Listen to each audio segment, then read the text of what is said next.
അഭിവന്ദ്യനായ bishop Francis, അഭിവന്ദ്യരായ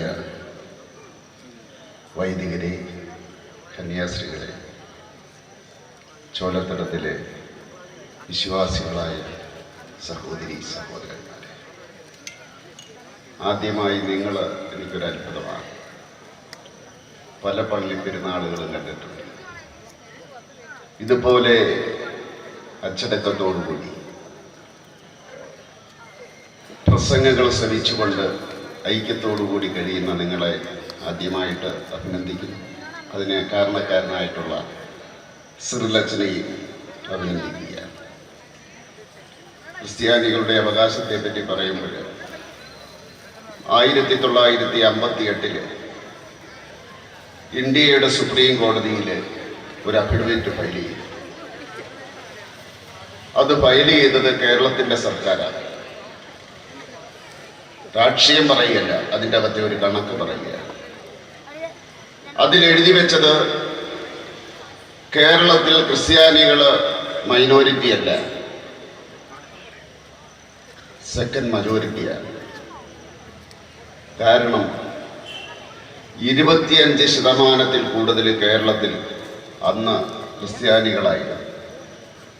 second majority എന്നാണ് പറഞ്ഞത്.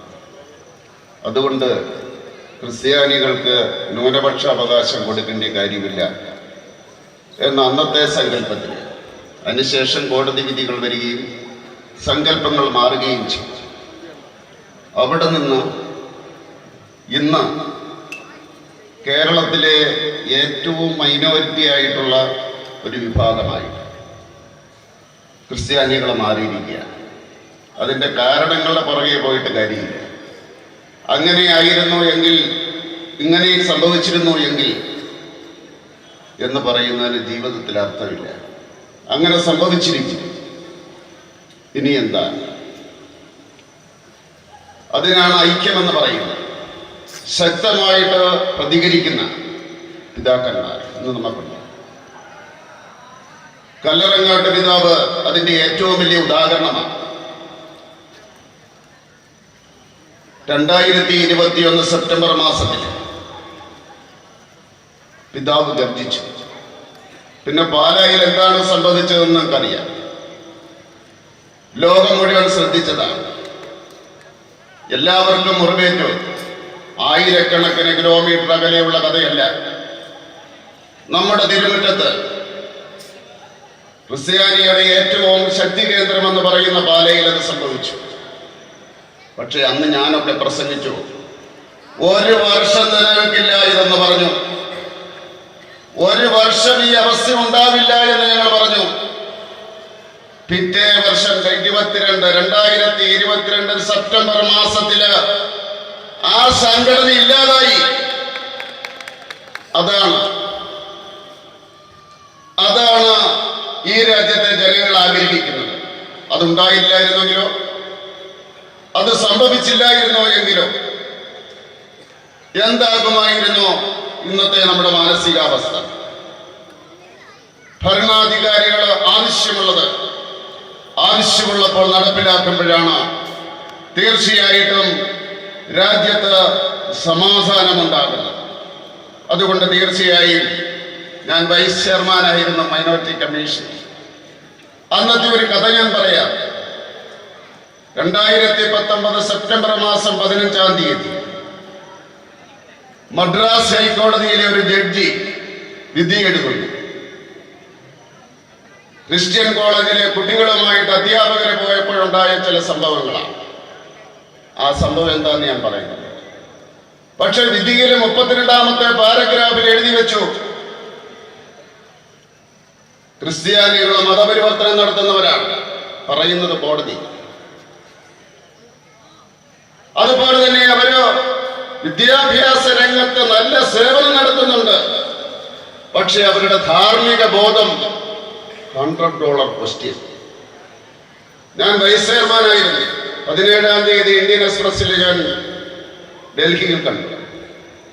അന്ന് ശനിയാഴ്ചയായിരുന്നു. 19-ാം തീയതി തിങ്കളാഴ്ച ഹൈക്കോടതിക്ക് ഓപ്പൺ ലെറ്റർ എഴുതി നിങ്ങൾ എന്ത് കണക്കിന്റെ അടിസ്ഥാനത്തിലാണ്, ഹൈക്കോടതിയുടെ ജഡ്ജിയുടെ പേര് പറയാൻ പാടില്ല, കണ്ടന്റ് ഓഫ് കോർട്ട് വരും, നിങ്ങൾ എന്തിന്റെ അടിസ്ഥാനത്തിലാണ് മതപരിവർത്തനം നടത്തുന്നവരാണ് എന്ന് വിധിച്ചത്?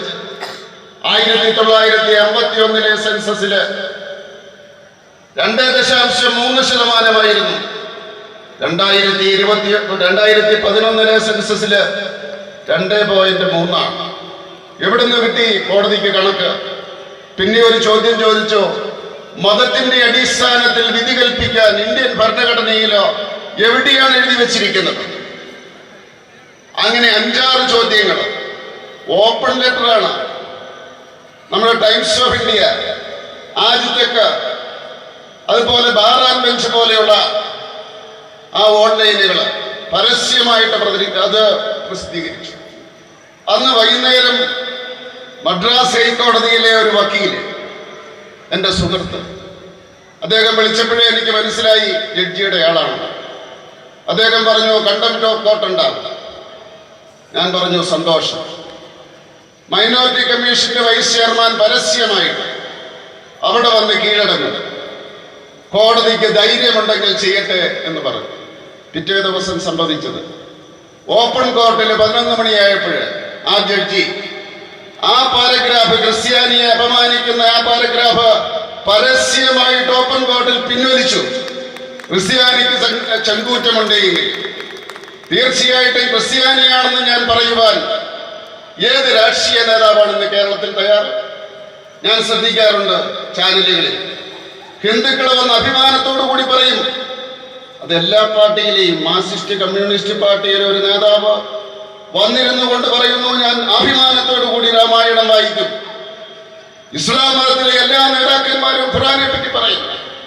കേരളത്തിലെ ഏതെങ്കിലും ക്രിസ്ത്യൻ നേതാവ് ചങ്കൂറ്റത്തോടുകൂടി പരസ്യമായിട്ട് ചാനല് പോലെയുള്ള ഇടങ്ങളിൽ ഞാൻ ക്രിസ്ത്യാനിയാണോ എന്ന് അഭിമാനിക്കുന്നു എന്ന് പറയാൻ നിങ്ങൾ കേട്ടിട്ടുണ്ടോ? അതിനുള്ള ചങ്കൂറ്റമുണ്ടോ? അത് അച്ഛൻ പറഞ്ഞതാണ് അതിന്റെ കാര്യം. കണക്ക്, വോട്ടിന്റെ കണക്ക്, ആ ചങ്കൂറ്റം വേണം. ആ ചങ്കൂറ്റമുണ്ടെങ്കിൽ വോട്ട് കിട്ടും.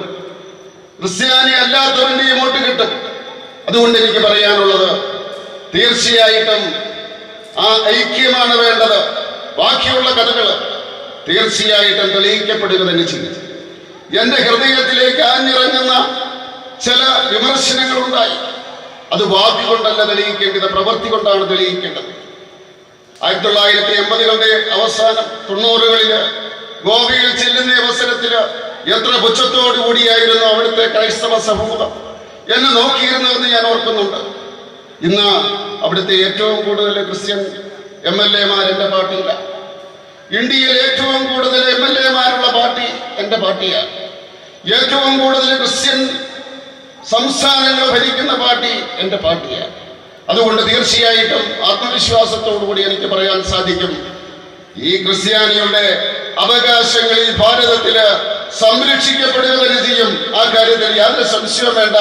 ആ ഉറപ്പ് നൽകിക്കൊണ്ട് ഈ തിരുനാളിന്റെ എല്ലാവിധ ആശംസകളും നേർന്നുകൊണ്ട് ഞാൻ എൻ്റെ വാക്കുകൾ ഉപസംഹരിക്കുന്നു. നന്ദി, നമസ്കാരം.